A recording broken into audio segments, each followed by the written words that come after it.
அரசியலாயிரம் நேர்களுக்கு அமித்ஷா அவர்கள் அம்பேத்கரை பற்றி அப்படி என்ன தான் பேசினார்? அவர் பேசுனதுக்கு இந்தியா கூட்டணியுடைய கட்சி எல்லாருமா சேர்ந்து இவ்வளோ பெரிய எதிர்ப்பு தெரிவிக்கிறதுக்கு என்ன காரணம்?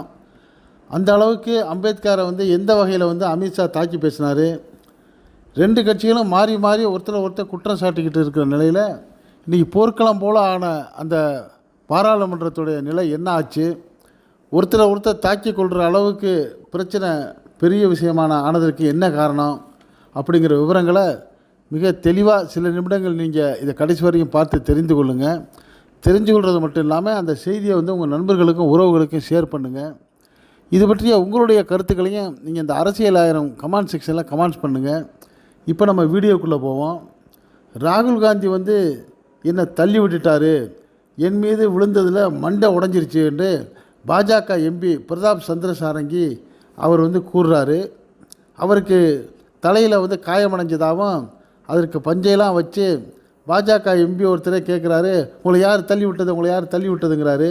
அவர் திருப்பி சொல்கிறாரு ராகுல் காந்தின்னு சொல்கிறாரு. சொல்லிவிட்டு அவர் இன்னொரு இடத்துல சொல்கிறாரு, ஒரு பாஜக எம்பியை ராகுல் காந்தி தள்ளி விட்டார், அந்த எம்பி என் மேலே விழுந்தார் அப்படின்ட்டு அவர் சொல்கிறாரு. இப்போ அவர் சொல்கிறதுலேருந்து அந்த ராகுல் காந்தி தான் வேணும்னே ஒரு எம்பியை தள்ளிவிட்டு அந்த எம்பி பிரதாப் சந்திர சாரங்கி மேலே விழுந்ததாகவும் அதனால் தன்னுடைய மண்டை உடைஞ்சதாகவும் அவர் சாரங்கி சொல்கிறாரு. இப்படிப்பட்ட சூழ்நிலையில் இதுக்கு முன்னாடியே நாங்கள் எல்லாம் நாடாளுமன்ற நுழைவாயிலுக்குள்ளே போனோம். நாடாளுமன்ற நுழைவாயில் நாங்கள் அடைந்த போது பாஜக எம்பிக்கள் என்னை பிடிச்சி தள்ளிட்டாங்க. தள்ளின உடனே நான் கீழே விழுந்ததோடு நான் என்ன பண்ணினேன், என்னுடைய முழங்கால் அடிபட்டுச்சு. அந்த முழங்கால் ஏற்கனவே அறுவை சிகிச்சை செய்த முழங்கால். இந்த பாஜக எம்பி என்னை தள்ளி விட்டதால் அந்த முழங்காலில் காயம் ஏற்பட்டதோடு மட்டும் இல்லாமல் நான் கையை ஊண்டிட்டேன், இல்லாட்டி மிகப்பெரிய ஒரு சேதம் ஏற்பட்டு என் கால் உடைந்திருக்க கூட வாய்ப்பு இருக்குது. உடனே நிலை தடுமாறி நின்ற என்னை காங்கிரஸ் எம்பிக்கள் தூக்கி ஒரு சேரை எடுத்துகிட்டு உட்கார வச்சு என்னை சில நிமிடங்களை ஆசுவாசப்படுத்துகிறாங்க.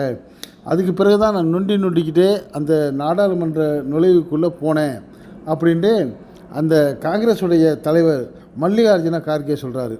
சொல்லிவிட்டு சொல்கிறாரு, இதை விசாரிக்கிறதுக்கு நான் என்ன பண்ணியிருக்கேன், மனு கொடுத்துருக்குறேன், இதை விசாரிக்கணும்.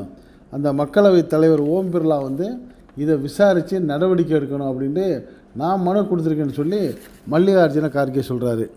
ஆக மல்லிகார்ஜுன கார்கே சொல்கிறதுக்கு முன்னாடி இந்த அம்பேத்கர் அவர்களை பற்றி தவறாக பேசினா அமித்ஷா மன்னிப்பு கேட்கணுங்கிற ஒரே கோஷந்தான் 2 நாளாக பாராளுமன்றத்தில் நடந்துக்கிட்டு இருக்குது.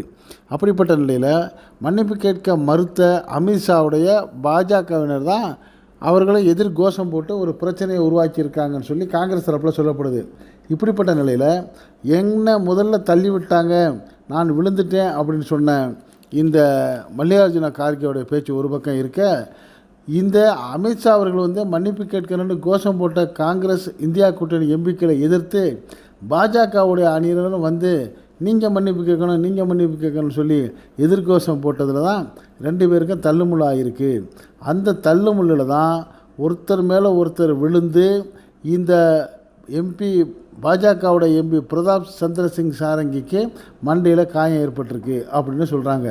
இப்படிப்பட்ட நிலையில் ராகுல் காந்தி மன்னிப்பு கேட்கணும், அவர் எங்கள் எம்பியை தள்ளிவிட்டு அவர் விழுந்துட்டாருன்னு சொல்லி பாஜகவை இப்போ ரூட்டை திருப்பிட்டாங்கன்னு சொல்லி காங்கிரஸ்காரர்கள் குற்றம் சுமத்துறாங்க. ஆக 2 நாட்களாக காங்கிரஸ் அமித்ஷாவை மன்னிப்பு கேளுங்கன்னு சொல்லி வந்த நிலையில் அதை திசை திருப்புறதுக்கு தான் இப்போ இப்படி ஒரு கலாட்டாவை ஏற்படுத்தி பாஜகவுடைய எம்பியை அவருடைய சேர்ந்த ஒரு எம்பியை தள்ளி விட்டுட்டு ராகுல் காந்தி தள்ளிவிட்டு அவர் இவர் மேலே விழுந்து இவர் காயமாயிருச்சுன்னு சொல்லி ராகுல் காந்தியை மன்னிப்பு கேட்கணும்னு சொல்லி அந்த பாஜகவினர் ஆர்ப்பாட்டம் நடத்தி வர்றாங்க. இப்படிப்பட்ட நிலையில் தான் இதுக்கு கண்டிப்பாக விசாரணைக்கு உத்தரவிட்டு நடவடிக்கை எடுங்கன்னு சொல்லி மக்களவை சபாநாயகர் ஓம் பிர்லாவுக்கு காங்கிரஸ் தலைவர் மல்லிகார்ஜுன கார்கே கடிதம் எழுதியிருக்காரு. நாடாளுமன்ற நுழைவாயில் நான் அடைஞ்ச போதே எம்பிக்களை என்னை பிடிச்சி தள்ளிட்டாங்கன்னு சொல்கிறாரு. இப்படிப்பட்ட சூழ்நிலையில் என்ன தான் அந்த அமித்ஷா அம்பேத்கர் அவர்களை பற்றி பேசினார், அப்படி அவர் பேசிய பேச்சு என்னங்கிற ஒரு சில வரிகளை நம்ம அறிந்து கொண்டு உள்ளே போவோம்.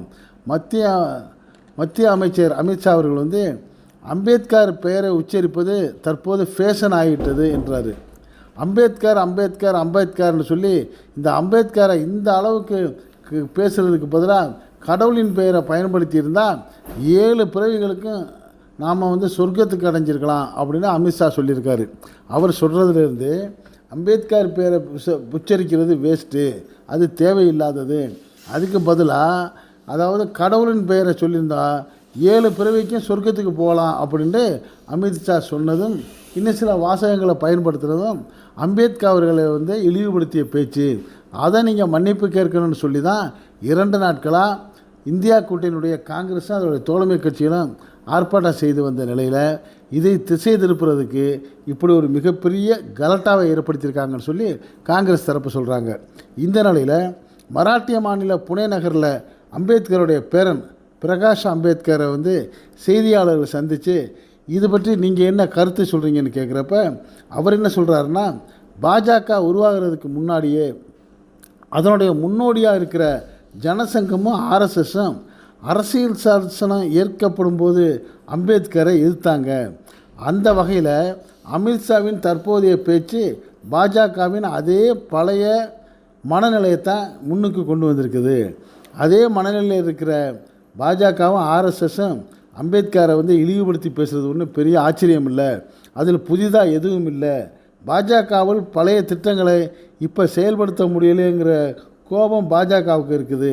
அப்படியே அந்த ஆர்எஸ்எஸ் பாஜக திட்டங்களை செயல்படுத்த விடாமல் இருக்கிறதுக்கு காரணம் ஒரே காரணம் அம்பேத்கரும் அவர் எழுதின அரசியல் சாசனம் தான். எனவே தான் பாஜகவினர் வந்து அம்பேத்கரை இழிவுபடுத்துகிற செயலில் தொடர்ந்து செயல்படுறாங்க அப்படின்ட்டு அந்த பாஜக அம்பேத்கருடைய பேரன் பிரகாஷ் அம்பேத்கர் சொல்லியிருக்கிறாரு. இப்படிப்பட்ட நிலையில் அம்பேத்கரை இழிவுபடுத்துவதோடு மட்டும் இல்லாமல் காங்கிரஸுடைய அந்த கூட்டணி கட்சிகளையும் ஒரு மிகப்பெரிய ஒரு கலவரத்துக்கு ஆளாக்கி பாஜக அமித்ஷா பேசிய பேச்சை மறைச்சு பிரச்சனையை திசை திருப்புறதுக்கு தான் இந்த கலவரம்னு சொல்கிறாங்க. இதை பார்க்கக்கூடிய அரசியல் நோக்கர்களும் பொதுமக்களும் பாராளுமன்றம் நடக்க விடாமல் பிரச்சனை செய்கிறதுக்கு முக்கிய காரணமாக இப்படி ஆளுங்கட்சியே இருக்கிறது மிக வேதனையாக இருக்கிறதுன்னு சொல்லி தங்களுடைய வருத்தத்தை தெரிவிக்கிறாங்க.